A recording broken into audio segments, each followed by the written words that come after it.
You're now listening to the Fullerton Unfiltered podcast. Straightforward, no nonsense business advice. Completely unfiltered. Grow your business. Grow your life. Now, here's your host, Brian Fullerton.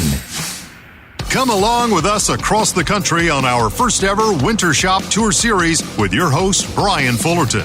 We're going to take a look at some of the best in the snow and ice management business and get a behind-the-scenes look at their snow equipment, field operations, shop tours, and so much more. We are proud to partner with Byers Products, Billy Goat Industries, and Western Plows to bring you these incredible tours and interviews. You're also invited to watch the corresponding shop tours on the Brian's Lawn Maintenance YouTube channel.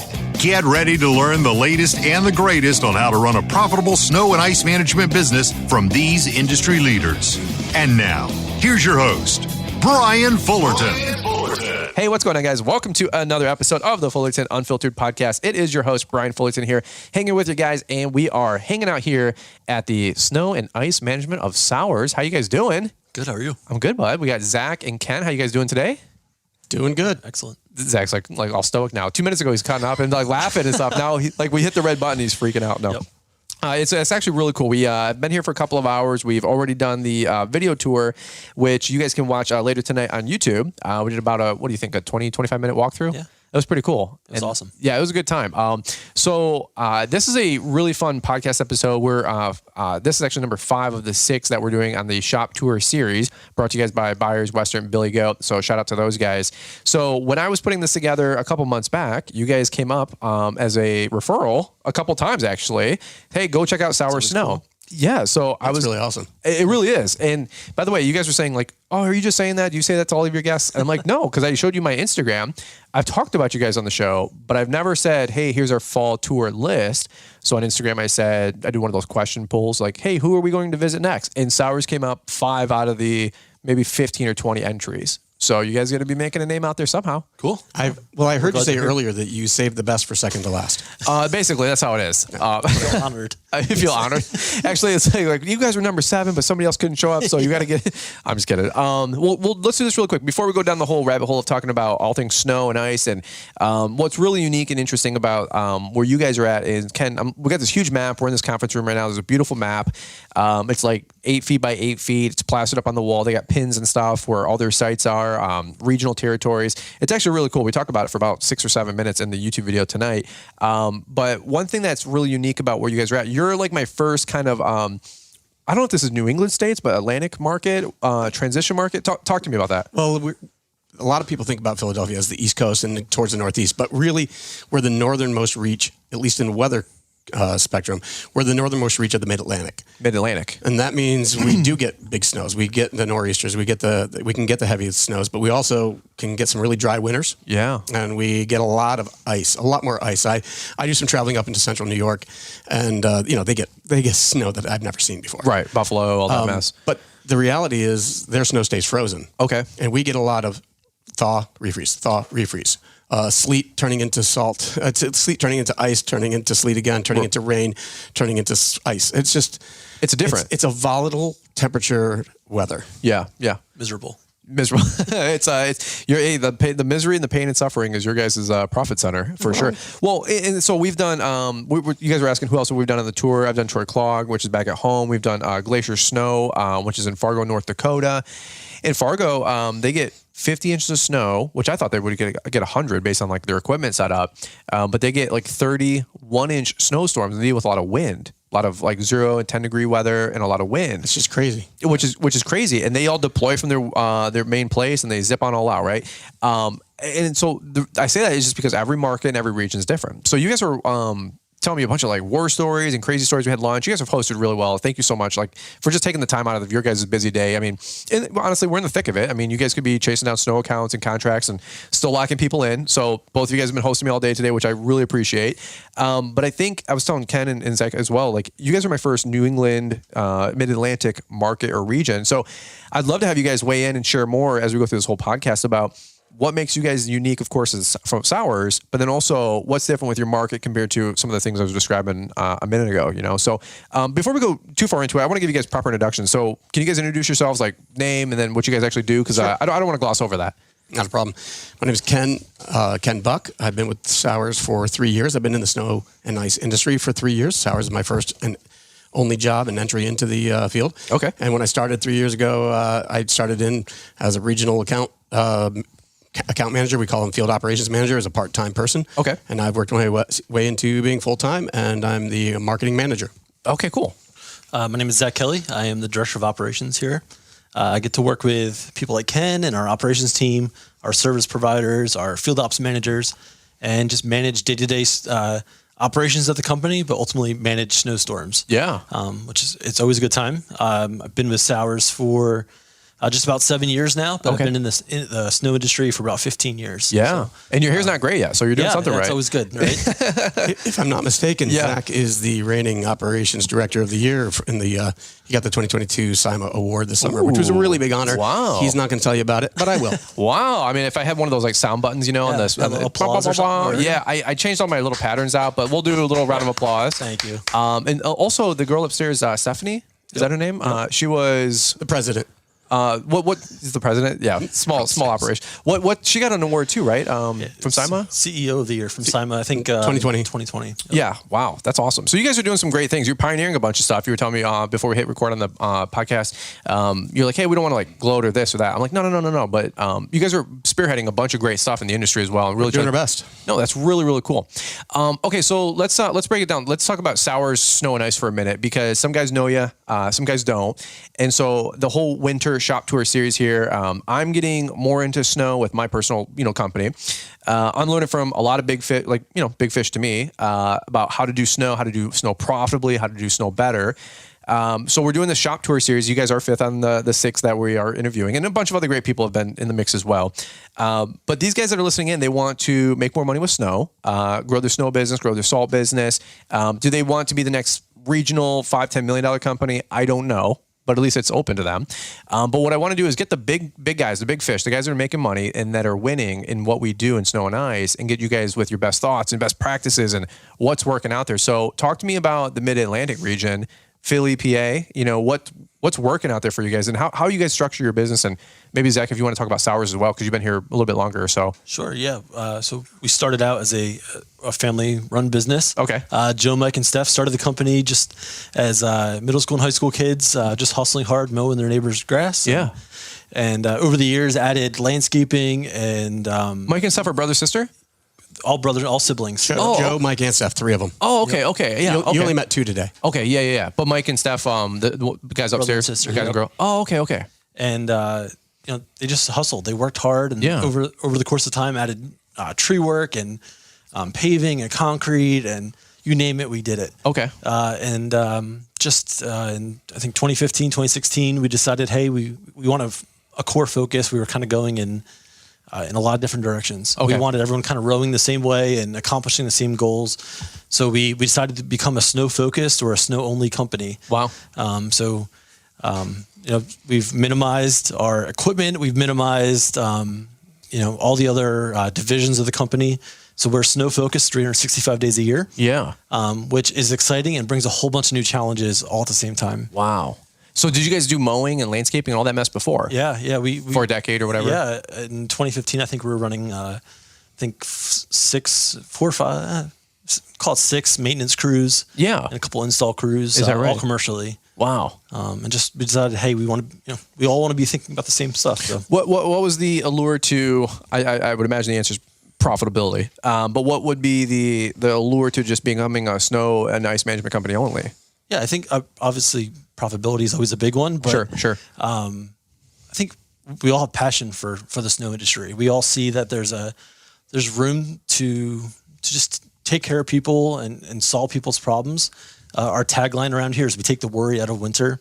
And it's something, we could all just get on board with. We all enjoyed. Like, it was never, it's not work. Like, you're coming to the office to do something you enjoy. So yeah. We all we're on the same page there. I would imagine, and I believe this to be true, it takes a special breed, right, to be that committed to the snow industry. Because if you don't like doing snow, don't do snow. Yep. I'm just telling you straight up. It's you got to be married to it, because it's a lot of work. Well, that's what I tell my kids. I'm like, listen, If it snows on Christmas, I'll see you after Christmas. Wow. Yeah. Right. That's the reality of it, because the people need it. And the reality is their liability, their risk management. Yep. They're relying on us to do that for them. And we get paid to keep their worry off, and they can go home and have Christmas. And there's some people listening to the show right now. They're like, moving snow on Christmas, I'm out, tap out. And that's fine too. That's totally fine too. I remember, it's funny you bring that story up, because I had my second or third year in snow. We had a 5-inch snowstorm on Christmas night, Christmas Eve, right? So Christmas Eve into Christmas, I did the whole family thing. We did the whole family thing. 15 family members, relatives, all that mass. We're doing the whole Christmas party, right? And it's like 9 o'clock at night, and I'm like, all right, guys, peace out. We had brought the plow truck, and my family was like, where are you going? I'm like, I'm leaving to go plow snow. They're like, why? I'm like, because 5 inches of snow just fell. And they're like, okay. And so I go plow snow. So my family didn't get it really. So then I go plow snow, and the first site's like, 2 miles down the road from my house. I'm plowing a guy's driveway out at, I don't know, 10, 11 o'clock at night. And of course, there's like 9 cars on the road because he's having a Christmas party, right? Like everybody else in America. And he texts me, and he goes, hey, is that you? Like real time. I got my phone, blue screen. He's like, is that you? And I go, yeah. I go, Merry Christmas. He goes, go away. He goes, it's Christmas. And I go, I know. But like, he's like, go enjoy, like you're with your family. I go, I know, but this is why you pay me to be here on Christmas Eve, Christmas night, to be here plowing your snow. And I wish every customer was that understanding, Right. but that's not the case. And I said, we're plowing snow, dude. And that's one of the differences. So at Sauers, we don't do any residential. We do all corporate, all commercial. And we try to do of a certain size and scale that fits our business model. Mm-hmm. So they can't afford to leave snow legally. They can't afford it, the risk for their liability for their business, and that is why they seek out a snow professional like us. And so that's part of our contract and commitment and to our clients, just to make sure that we do it. Now, I'll just tell you, a couple of years ago, so I grew up, I'm an Eagles fan through and through, 10-1. Go Birds. Was it 10 wins and 1 loss? Yes. Okay. So who did they lose to? But it doesn't matter. But I grew up a Buccaneers fan. So the other year, the Buccaneers were in the Super Bowl, and I watched the Super Bowl on an iPhone out on a site.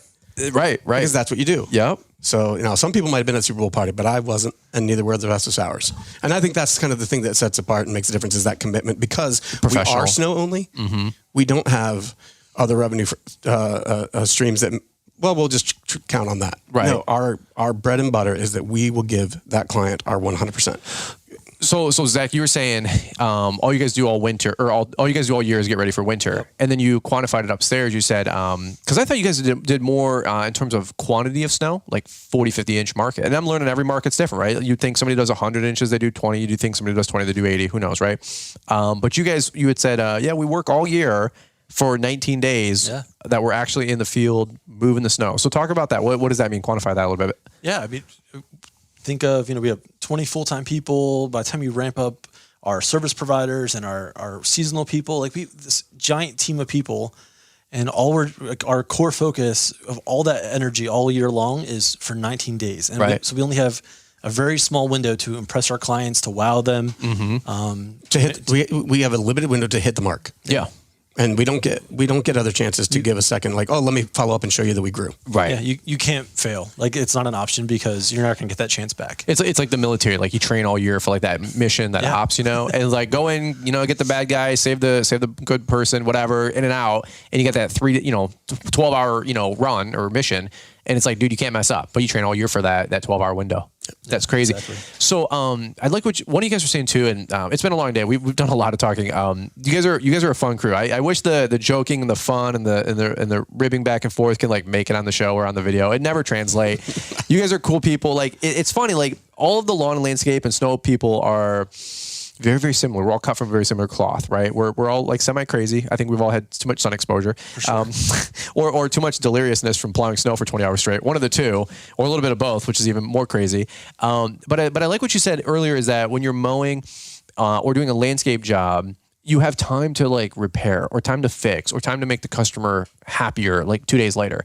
You don't really get that same grace with snow. So what do you mean by that? And then specify it for like your market. You guys get more rain and slush and ice, like you were saying, Ken. So what does that mean? You have one chance to make it right, and then also talk to me about the market conditions here, because it's way different from what I understand about other regions. We want to thank Western Plows for being partners on this first ever winter shop tour series. Check out the full lineup of Western Plows and salt spreaders at westernplows.com. From the widely popular Wide Out, the versatile MVP Plus, and the gold standard MVP 3, Western has the snow plows you need to get the job done. Check out their full lineup of snow plows and salt spreaders at westernplows.com. Ken could probably share more, but there's no forgiveness. Like, if it snows, most of our sites have a 1-inch trigger, and because we don't receive 100 inches of snow a year, we have to be on the ball. We have to, at that 1-inch mark, we have to be out there servicing our clients. Our clients would not deal with 2, 3, or 4 inches of snow on the ground. Wow, right. They will shut down at 1 inch of snow, and they're sending everybody home, and they expect us to be there when that happens. Right. Yeah, the last thing you ever want to see is untouched snow with footprints heading into the building. Yeah. Even if we haven't cleared everything, you got to get that egress, you got to get the clarity, you got to get fire lane open. And that's that thing that hits that trigger. Because again, when you talked about some of these other sites up in North Dakota, Fargo, and or even where in Upper Michigan and so forth, that snow falls and it sticks around in that same condition for a lot of days. Sure.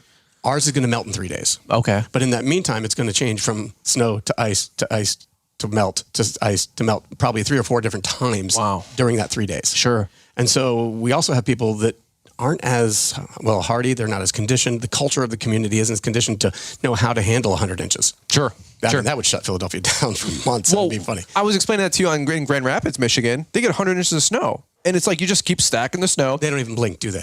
No way, dude. Like an auto zone, like just a regular place. The parking lot is just completely caked with snow. It's compacted snow. Everybody's got a 4-wheel drive truck, or they just don't go out, or they have the rear drive BMW and they just figure it out. I don't know. They're just used to it though. But I said it's not uncanny or uncommon out that way for people to just deal with it. But over here, that's not the conversation. Exact opposite. That's not how it's going to go down. I was up in the Finger Lakes, the southern tier area of New York last year. And my wife and I were getting out of the car and we parked in a parking spot on 2 inches of hard pack. Sure. And sure, the main drive-throughs were a little bit clearer towards pavement, but I was like, this would never be tolerated.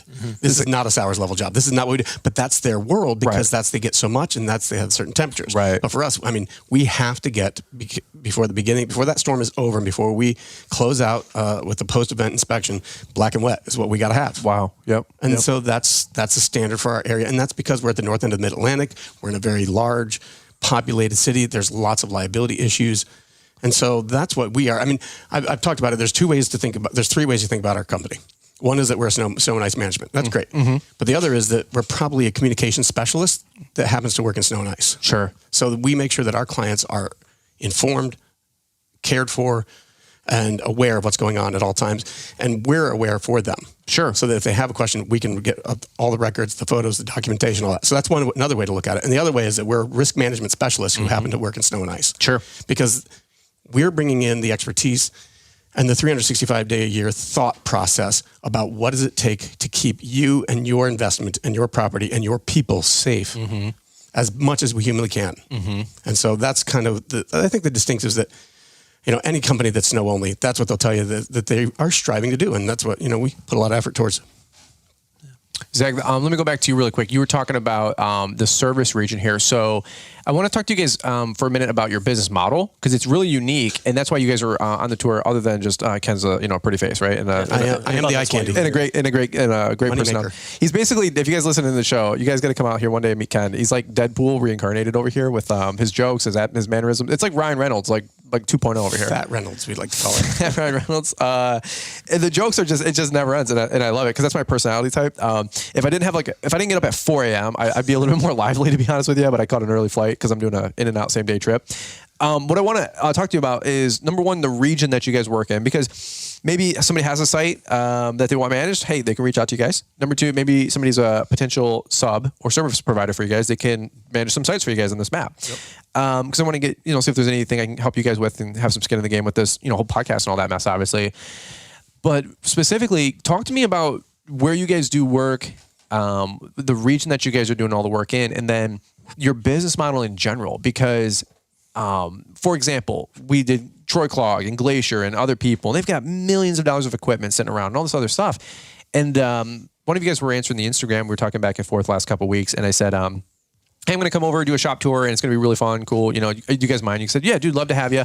And then one of you guys said, like, but it might not be as impressive as you think. And I was like, well, why is that? And you're like, well, we don't have $2 million of iron sitting around. And I'm like, well, why not? And you guys said, well, because we have a very different business model where we do a lot of with subcontracting, we do a lot with service providers, you know, and so there's still dozens and dozens of pieces of equipment and hundreds, or I should say people and hundreds of pieces of equipment moving around this tapestry, but it's through service providers and subcontracting. It's a really interesting business model.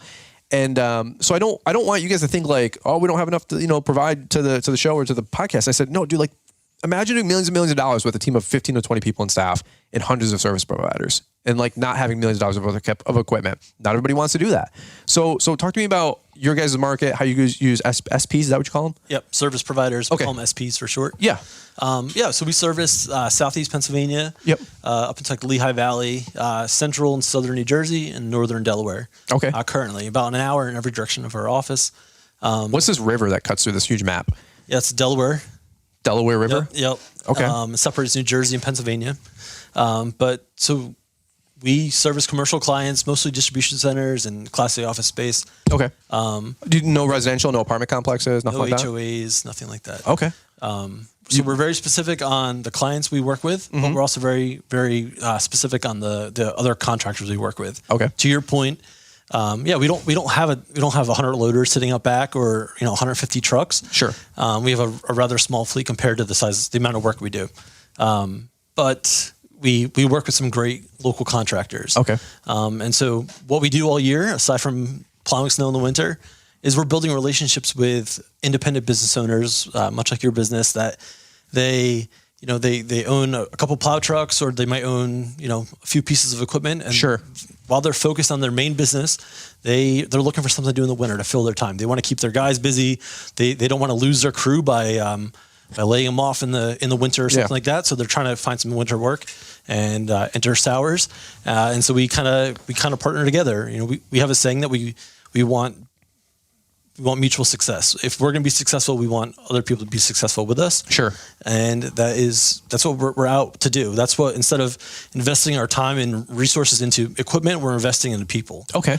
So while we are hiring subcontractors for snow, our goal is to coach them up and grow them, and hopefully they're growing their businesses as Sauers grows as well. Let me go on the other side of the spectrum. If I'm a subcontractor, what makes you guys different than, well, let's not name names. Let's keep it, you already know, we had this conversation upstairs at the break, but there's other people that maybe you don't want to sub out for, right? So what do you think is something that a service provider should have? What's some good skills or attributes maybe that you guys are looking for? Yeah. But then number two, if somebody's a sub and somebody like you guys or, for their region comes to them and says, hey, can you sub out some sites? Maybe what's some good questions that they should have, or what's the sour sauce that makes you guys unique? Yeah.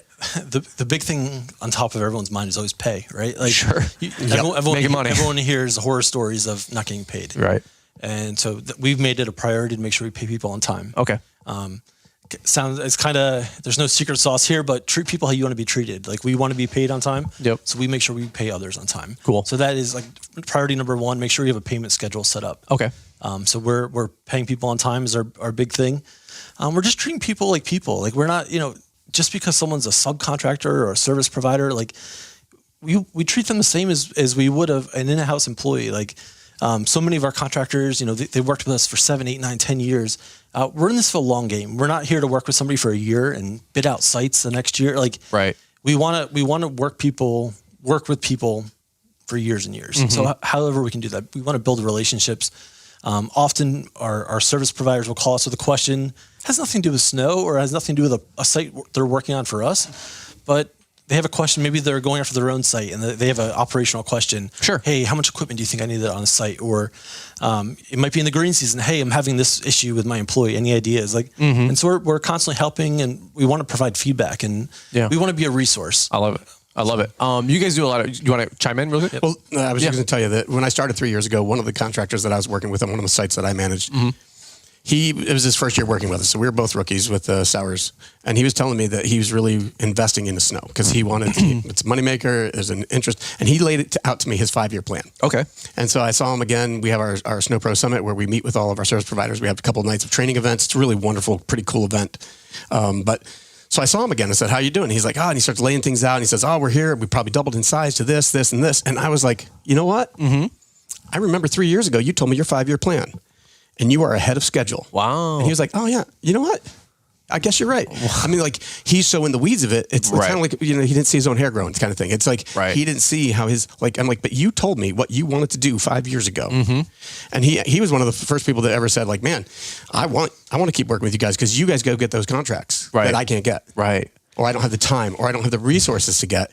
And so it's that mutual partnership where he's a young entrepreneur, he has a business plan, and we add to his business in the same way he adds to ours. And together, I mean, we literally are stronger. And he's worked with us for 3 years now, and I expect he'll be working for years more. Heck yeah. Let me ask you this: Is there, and this might be like a loaded question, or not a trick question, hopefully, but is there more service providers than work, or is there way more work than good quality people? Because it seems like you guys are always looking to partner with good people. The work is out there, is what I have to believe. Yeah, it's matching the right contractor with the right type of site. Okay, talk to me about that for a minute, because you guys have different service providers of all different sizes. Yeah, so absolutely. We work with people who have just a single plow truck. Yeah, and the guy that's plowing is the guy that's getting out and jumping out and shoveling, a small sidewalk. Mm-hmm. And we have people who have 20 or 30 wheel loaders who, they have an entire fleet of equipment and triaxles and lowboys, and they have the whole deal. And so we match and kind of marry the right contractor with the right site. And to work with us, I would say the biggest difference of working with us is it doesn't just happen overnight. Like we pride ourselves in meeting face to face with every person we work with. We want you to get to know us. We want to get to know you. There's benefit there. Like we want to build this relationship. If you're in it just for a quick buck, we don't want to work with you, to be honest. Like we want to build that relationship. Again, long-term, mutual success. Sure. Well, there are things that we ask of our service providers. Like you and I were talking before, and like one of the things we use, and many people do, but we use an app. And so we have our own quality control managers, our field operations managers. They show up on site and they have the app and the phone, and they're taking photos before, during, and after the storm and logging the weather conditions and logging what work has been done. But we also ask their service providers to do the same thing. And some guys don't want to do that. Some of them are old school and they don't want to deal with the technology and all that kind of stuff, that's fine. But the risk management component that we're capitalizing on, the risk management that we provide for our client is also the risk management that protects us. Mm-hmm. That is also the risk management that protects them. Sure. So in that sense, that sometimes if somebody doesn't want to work within that ecosystem of risk management, if they just want to be trucking a truck and pushing snow, then that's probably not the best fit. And that's fair. And we preach many times on snow podcasts. I've done solo shows, I've had interview shows, and I love what you said a line earlier about managing snow. Is Troy Clark, he's one of my friends, one of my mentors. He said, we don't manage snow, we manage risk. And so so I said the same thing. Like we have a website, Launchpreneur Academy. We got the Snow and Ice Management log. It's not to hawk the training program or product for you guys to buy something for me to make a buck. It's in case you get sued, you have ice management logs that have temperature and site conditions and what time you were there and what happened and anything of noteworthy. And you know, 2 months later, somebody calls you up and says, "Hey, we got an email or whatever from our lawyer saying that somebody's suing us because they did a slip and fall, rolled their ankle 6 weeks ago, and it finally has the paper trail to now catch up. Hey, do you know what happened on February 3rd, 2023 at 1:30 in the morning?"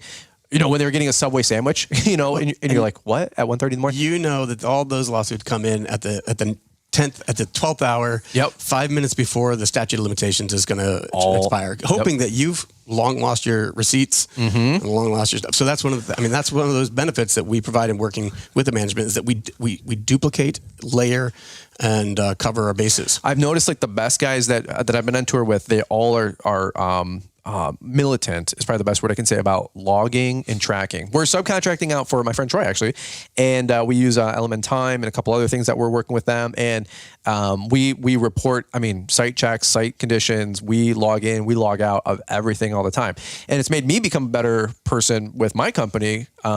Which is kind of like why I'm subcontracting a little bit. Is like get the key to the city, and I'm realizing, okay, like here's where we're doing good. And then also we need to work on this, we need to work on that. And that's where that Snow and Ice Management log came in a couple of years ago.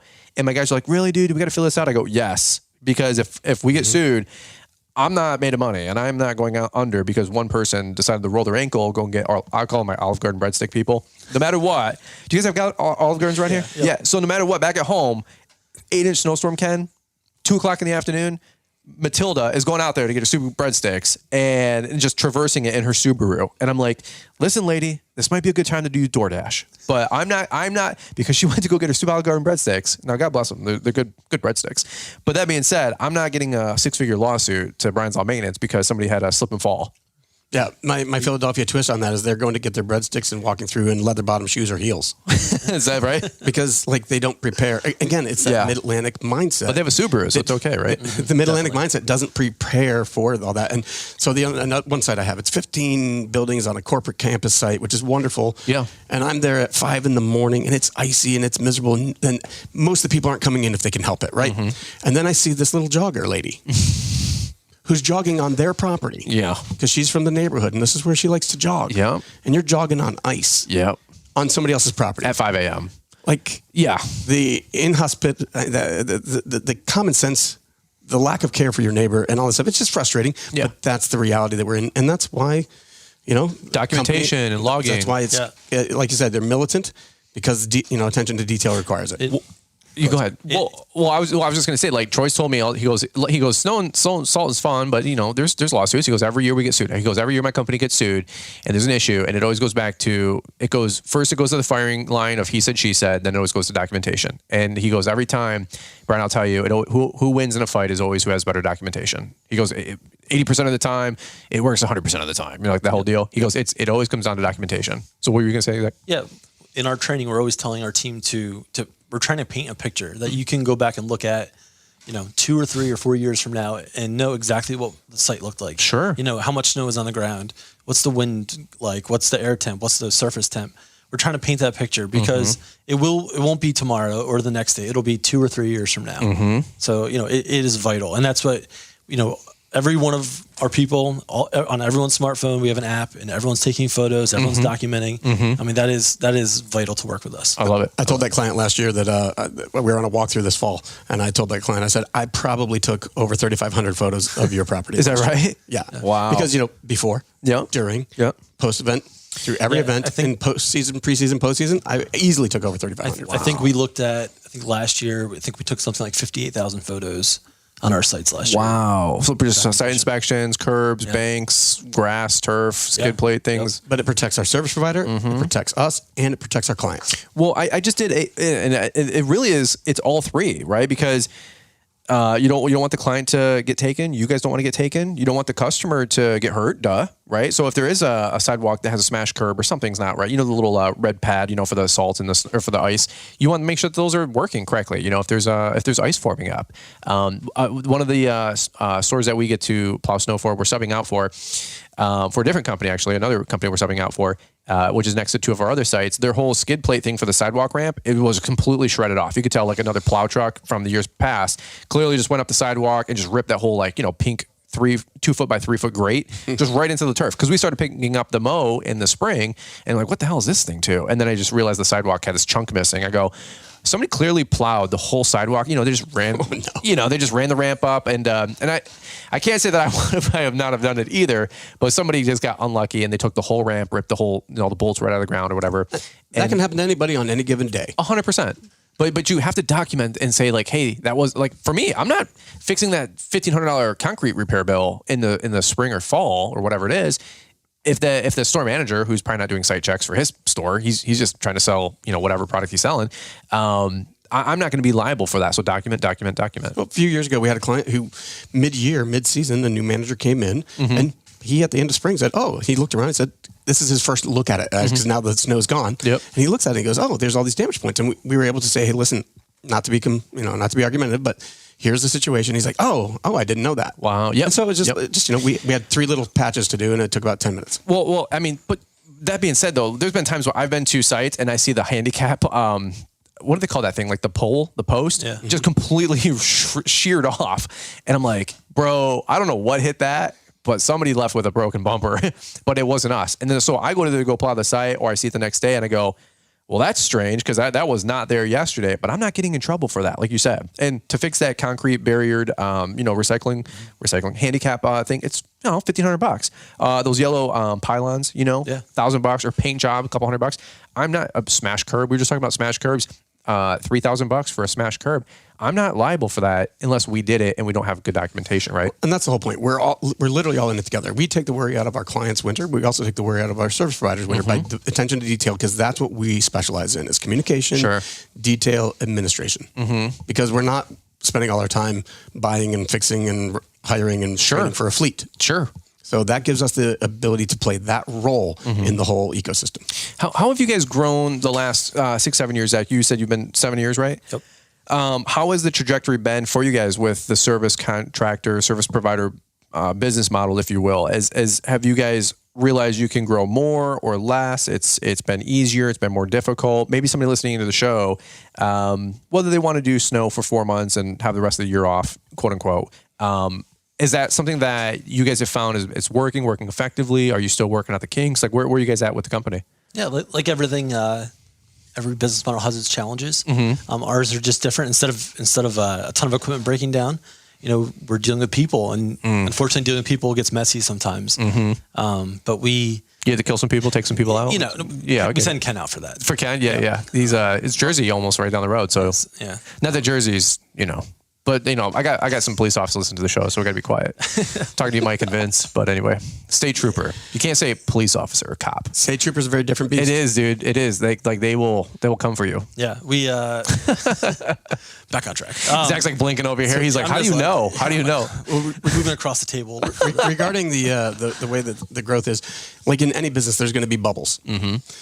So through a certain stage, there's a certain kind of set of issues and uniquenesses that come up. And then you hit a certain threshold and you kind of hit that kind of plateau. Yep. But then to cross into that next size and level, well, now it's a new set of issues. And so like in always, I've been here 3 years. And one of the cool things that I've enjoyed about being here and being part of Sauers is I've watched pivots every year based on what we've experienced and how we've learned and how we evolve. So the cool thing is there is no set in stone policy. It is what works better, and what can we do to tweak it to be better. So you're still growing and figuring it out every day. Absolutely. Yeah. And there is and the cool thing about it is you have to go through channels and there's departments and so forth, but like every team member has the freedom to be a thinker. An idea person, everybody, and you can bring it to your supervisor, you can bring it to your direct report, and just like let them know and say, bring up the ideas. But it's been really cool to see how everybody can have a voice, because it is a small enough center of the central hub that people learn a lot of things, and people bring in expertise from different fields. We have so many people that came in from outside the snow industry and have learned snow. Like I grew up in Florida, and so we handled snow very differently there. We just added sun and never had snow. Right. But up here, I bring in my expertise from a different world. Sure. And we have somebody who used to sell something else or is working in a different industry and a different agency. And so from that, we've broadened the platform that we're building. And so, have we hit the golden, have we pulled the brass ring? No. Yeah, right. Have we hit the golden ticket? No. Right. But every year we learn things and we grow and we do better. Adapt. Where do you guys get inspiration from? Where do you guys learn from? You guys are talking about SEMA. Where else do you guys learn or network with? Because you guys are in a different market. So is there like other fish out here that you guys can network with or hang with? Yeah, it's a mix. It's going to trade shows like SEMA and spending time with those guys and just meeting new people there and networking that way, but also taking those relationships we meet at trade shows and just going to visit other snow contractors, networking with different people out in Ohio and Michigan and New York and giving feedback. They're sharing ideas and they say, "Hey, I tried that. It doesn't work. Like, don't waste your time, man."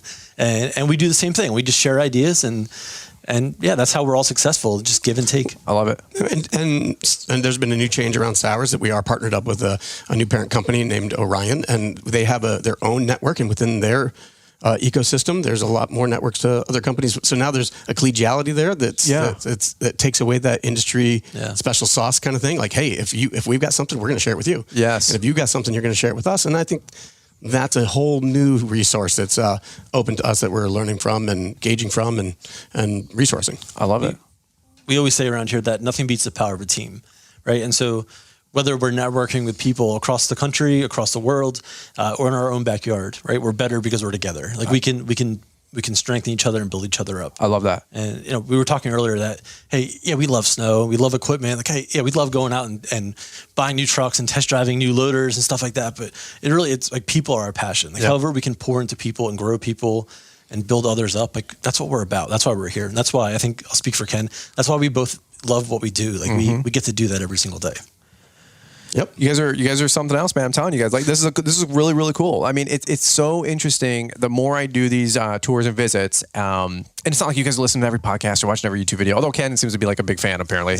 He's like, dude, I watch all your videos. I'm like, well, thanks, man. He's like, no, for real though. I watched your video in 2017 with Stanley Dirt Monkey and you guys were on your first plow. And I was like, dude, I don't even know what video you're talking about. That's how long it's been. And it was 5 years ago. I went back and looked it up, but it was one of the first videos I ever saw when I started working in the snow industry. And I started just Googling. What'd you type in? Like how to plow snow. How to plow snow. And you had a thing about how to plow snow. I'm just starting this out. And then here's the thing. And I'm like, very cool. Well, what were you saying too? You said in the video, I was like, yeah, I'm not here to like make $100,000 or $50,000 doing this. You said, I'm not trying to like make 50 grand or anything. I'm like, yeah, I bet you're making 50 grand now. So it's all good. I was telling you, we got about 150 to 175 on the books right now for snow, which is freaking wild for my little rinky-dink Brian's Lawn Maintenance. And, but it's crazy. And I love the snow. And people are always like, do you love lawns? I'm like, yeah, it's Brian's Lawn Maintenance. But I wish I would have been like Brian's Lawn and Snow or Sauers Snow and, like, because now I've just realized from all the big guys that there's a lot of money to be in snow. There's a lot of overheads, a lot of risk in snow too. Don't get me wrong. It's not a silver bullet by any means. But I'm realizing I'm equally or more passionate about snow and salt all of a sudden. Maybe I'm just like drinking the Kool-Aid. I don't know. You know what I mean? So, but by the way, you said you went down to Sima and where was it this year? This year, Florida? No, Florida's lovely this time of year. Yeah, that'd be great. Was it Cleveland? No, it was. I just lost it now. Well, you were saying you were at dinner. I don't know if it was this year. Wisconsin. Yeah. You said you were there. That's right. It was Milwaukee. Milwaukee. You said that that you knew Troy and you guys were at dinner and you're like, dude, he's just got like a different countenance about him. Like he's just a chill dude. Such a good guy. Yeah. Yeah. And he's just sharing. You guys are just talking about the industry. Yeah, and I mean, and it's the same way. You know, I know you had said you networked with him, and you know, we all network with different people. Like there's something to that, like just going and letting someone kind of pour into you and just share their knowledge and their their experience. Yeah. There's more people that you guys were dropping like a bunch of names and I'm like, you're like, what about this guy and this guy? And some of them are East Coast people and some of them are around here. Some are back West. And I'm like, dude, I don't even know who those people are. You're like, dude, you need to know who these people are. I'm like, well, give me a referral.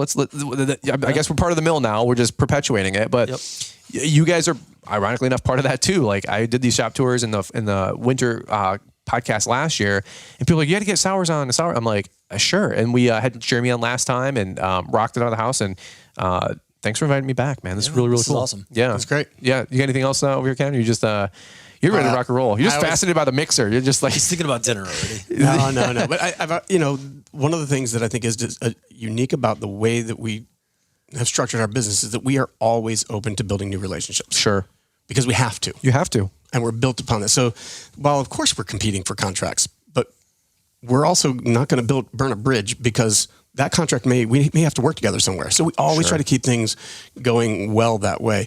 And so that's one of the things that just that's why we know everybody is because we have to. Yeah. And we like to. And that's one of the things is we recognize that if your business up in Michigan, which doesn't directly impact us, if you're doing better and you're raising your game and you're elevating your documentation and adopting new measures that protect our industry, software, technology, everything we do across the whole snow belt is going to make sure that so the more that we can propagate good business practices and good relationships and elevate everybody's game, honestly, that's better for us because it's better for you. Well, and I just gotta really quick go back to, because you seem to be like a quotes guy, but when we're driving up here, we had a good hour ride and you said, look, Brian, I'm pretty sure I'm getting a little bit, you didn't say older, but you're like, I've been around the block a little bit. You say, I've noticed there's two types of people. He's older. He's older. He said, there's two types of people, Brian. There's, what'd you say? There's givers and takers. Basically, what was your way of saying it? You said there's givers and takers. And I just realized, like, if you want to succeed in life, you have to be a giver and you have to help and you have to pour it out. And so your network is your net worth, all this other stuff. We've all heard these motivational clips, but if you really press in, there's a lot of truth to them. Yeah. And all the equipment you want, it's not going to get you a contract. All the cool bells and whistles isn't going to make you perform well. It really is about relationships and building everybody up because, again, first of all, you just enjoy the ride better. Yeah. So if nothing else, let's enjoy the ride. Yeah, I'm into that. And your background before this, you were in ministry, right? And both you guys? Yeah. Really? You were too? Yep. Oh, no kid. What was your background? Same, yeah. Oh, really? Yep. No kid. That's crazy. So you guys know it's all about the people, man. And your guys' heart is in a really cool spot here, like pouring it out and just giving back and just blessing so many people here. We try. Absolutely. It's crazy, man. All right, cool. Well, I think I got an airplane run to get back to. I think we're going to go take a twist through Philly. I got to take you through Center City and at least Center City? Okay. Got to show you Center City and got to show you the stadiums. What did we get for lunch? The locals will like yell at me if I didn't get the good food. Cheesesteak. Little cheesesteak. We got a cheesesteak from Dino's and Warminster. Dino's and Warminster? Yeah, that's one of our good local ones, but there's so many good cheesesteak places. But again, do we get a Wits? You can get it. Oh, don't get Whiz. Whiz is not even a food. You get it American or provolone. You guys are like, do you eat? Do you want food? I'm like, I love to eat. With or without onion, with or without pizza sauce. Yeah. That's it. But it's a cheesesteak. You don't have to say Philly anything. You don't have to. It's just go get a cheesesteak. Yeah. What's I'm learning a lot of lingo here, guys. By the way, culture, a lot of lingo. What's the window on a door with a sliding glass door? Sliding glass door. Oh, did you hear what the Michigan people call it? You didn't hear this one, Zach? I missed this one. It's a door wall.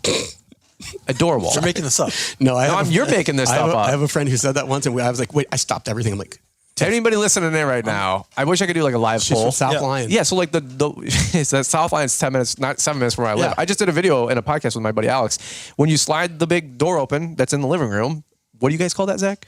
Sliding glass door. or a door. Sliding glass door. Sliding glass door. Not Zach, a door wall. Zach, like what do you call a vehicle with a combustion engine in there? Yeah. Do you call it an automobile? I don't. So why do you call it a car? You call it a car. So it's a sliding. It's a door wall. It's a wall. I'm second guessing inviting you out here. I do recognize that we have. That's why Ken's hosting me. Yeah, Zach's like, bye. Nice to meet you. I I'm gonna go deal recognize with. that we have a lot of Phillyisms. We call sub sandwiches. We call them hoagies. Are you pop or soda? Oh, soda. There is no such thing as pop. That's so weird. You're on the East Coast and Northeast. Why would it not be pop? Pop is a upper Midwest thing.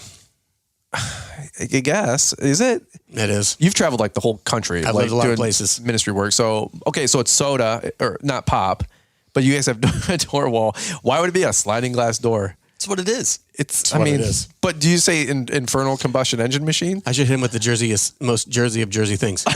It is what it is. It is what it is. That is the Jersey expression right there, and it'll set people's teeth on edge. The ladies out here in the office, they were cracking me up. They were giving me a whole bunch of mannerisms and what do you even call it? Like the local tongue, and the local dialect, and Philadelphia is riddled with it. Yeah. And then we were comparing and contrasting with Baltimore and the New England states, and then as you go a little bit further south, and I'm just like, you guys have your own world out here. It's wild. So welcome to Philly. Yeah. We're glad you came out to Philly. No, I appreciate it. We'll cut it there. That way we don't lose all credibility here. But if we were out on the patio, we could close the sliding glass door. There you go. And shut this thing down, right? Yep. Ken? Exactly. So, all right. Well, really quick, where can people find you guys if they want to learn a little bit more about Sauers? But if not, we'll button it up, man. Yeah, if you are, I guess, interested in working with us or partnering with us in the future, workwithsauers.com. Workwithsauers.com? Yep. Okay. That's our hiring website. How do you spell Sauers, by the way? Sauers. Sauers. Okay. Workwithsauers.com. Yep. And we are on 5 or more platforms, from Facebook to LinkedIn to Twitter to Instagram to TikTok. Cool. But the big one for those who want to work with us, the biggest one is on Instagram. That's where a lot of people communicate with us there. Okay. And if you are a client who needs some snow service in the greater Philadelphia area, 100%. I'd love for you to reach out to us through sauersinc.com or through LinkedIn or Facebook or anywhere you can find us. So sauersinc.com is for like the corporate side accounts. It's our formal website. Work with Sauers for the SPs. Yep. Okay, cool. So, and then what region again, really quick? I don't want to gloss over it, but Delaware Valley. Southeast Pennsylvania, central and southern New Jersey, and northern Delaware. Okay, so people know that if they live local. Yep. Okay, cool. Yeah, I mean, I want to give you guys a good opportunity because awesome. I was doing a Instagram. I was on my messages for a couple of seconds. A couple of people wanted to meet up, go out to lunch. And I said, I'm actually just doing an in and out. But I said, link up with Sauer if you want to come swing by and see the offices. People wanted to swing by. I'm like, absolutely. I'm like, come by anytime. I'm sure they would love to host you. So check them out. Definitely. All right, well, guys, that's what I got on this podcast with you guys. Thank you so much for listening. Hope this was helpful for you guys. Go back through a couple times. There's a couple really, really good nuggets in here here that Ken and Zach were sharing. So if you guys enjoy the show, if you guys haven't left us a 5-star rating and review, always appreciate that. And then you guys know the podcast comes out Monday, Wednesday, and Friday. So in the top right corner, there is a plus sign on most of the podcast apps where you guys can click to hit follow. And if you do that, the podcast is downloaded on your phone at 7 a.m. when we drop a new show. So it's always there for you guys that first thing in the morning. So guys, that's what I got for you on today's podcast. Thanks so much for listening, and we will catch up with you guys here on the next one. We want to thank Western Plows for being partners on this first ever winter shop tour series. Check out the full lineup of Western plows and salt spreaders at westernplows.com. From the widely popular Wide Out, the versatile MVP Plus, and the gold standard MVP 3, Western has the snow plows you need to get the job done. Check out their full lineup of snow plows and salt spreaders at westernplows.com. Thanks for taking the time to listen to the Fullerton Unfiltered podcast with Brian Fullerton. We hope you enjoyed this production. If so, please consider leaving us a 5-star review for the show. While the techniques and ideas presented here are designed to help you grow a more successful and profitable business, no one can guarantee these results for you. We want to emphasize that entrepreneurship is not easy, and the ideas presented here are just the opinions of Brian Fullerton and his respective guests. No one can guarantee success for you. That being said, we hope the ideas presented here help you and motivate you to go on out there and crush it with your own business. Fullerton Unfiltered Podcast. Thanks for listening, and we hope to see you on the next episode. This has been a Brian Fullerton and Mr. Producer production.